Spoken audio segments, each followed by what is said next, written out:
Sir చాలా వరకు చిన్న పిల్లలలో ఇమ్యూనిటీ తక్కువ ఉంది అని అంటుంటారు కదా!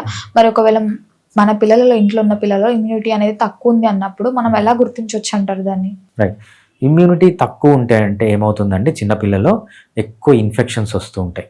ఇన్ఫెక్షన్స్ రావడం అంటే ఏంటి? తరచూ దగ్గు రావడము, దగ్గు వచ్చింది లేకపోతే తరచూ కోల్డ్ రావడము, యూరిన్‌లో మంట రావడము, లూజ్ మోషన్స్ రావడము.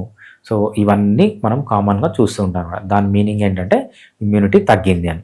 సో, మీకు ఇమ్యూనిటీ దానికి ఫస్ట్ మీరేం చేయాలంటే ఎందుకు ఈ విధంగా వస్తుంది అని ఒక ప్రొఫెషనల్ డాక్టర్ దగ్గరికెళ్ళి ఐడెంటిఫై చేయాలి. ఇమ్యూనిటీ తగ్గడానికి కొన్ని వందల వేల రీజన్స్ ఉంటాయి. ఫర్ ఎగ్జాంపుల్ నాకు మొన్ననే ఒక కేస్ వచ్చింది. 6 ఇయర్స్‌గా 1 ఇయర్ 3 మంత్స్ ఓల్డ్ బాయ్ అన్నమాట. వాడికి రెగ్యులర్‌గా ఇన్ఫెక్షన్స్ వస్తున్నాయి. మంచి ఫుడ్ పెడుతున్నారు. మంచి ఎన్వైర్న్‌మెంట్ పెడుతున్నారు. బాగా నిద్రపోతున్నారు. స్ట్రెస్ లేదు. అన్నీ చెక్ చేస్తూ వచ్చాం. ఏమీ దొరకలేదు. లాస్ట్‌కి ఒక సింపుల్ బ్లడ్ రిపోర్ట్ తీస్తే వాడి బ్లడ్ 7 ఉంది. అన్నీ తింటున్నాడు. అన్నీ చేస్తున్నాడు. బ్లడ్ 7 ఎందుకుంది అంటే తల్లిపాలు. మనకు తల్లిపాలు కూడా ఒక్కొక్కసారి కొంతమందికి ఏమవుతుందంటే తల్లిపాలు తాగుతూ ఉంటే వీళ్ళకి ఐరన్ అబ్జార్బ్ కాదనమాట. వాడికి తల్లిపాలు వీలైనంత వరకు తగ్గించండి అని చెప్పాం.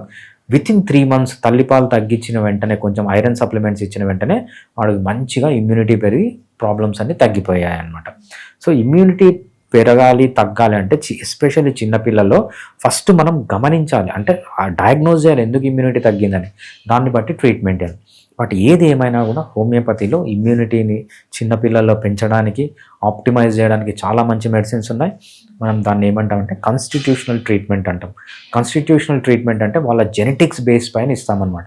వాళ్ళు సైకలాజికల్‌గా ఎలా ఆలోచిస్తున్నాడు, వాడు ఫిజికల్‌గా ఎలా ఉన్నాడు, ఎక్కువ తిరుగుతున్నాడా, అల్లరి చేస్తున్నాడా, ఈ మొత్తం వాడి ఫిజియలాజికల్, సైకలాజికల్ లెవెల్ బేస్ చేసుకొని మనము హోలిస్టిక్ కాన్సెప్ట్‌లో వాడికి మెడిసిన్ ఇచ్చినప్పుడు ఏమైందంటే కంపల్సరీ వాడి ఇమ్యూనిటీ అనేది మంచిగా ఆప్టిమైజ్ అవుతుంది. చాలా బాగా ఎదుగుతారనమాట పిల్లలు హోమియోపతి ట్రీట్మెంట్ ద్వారా.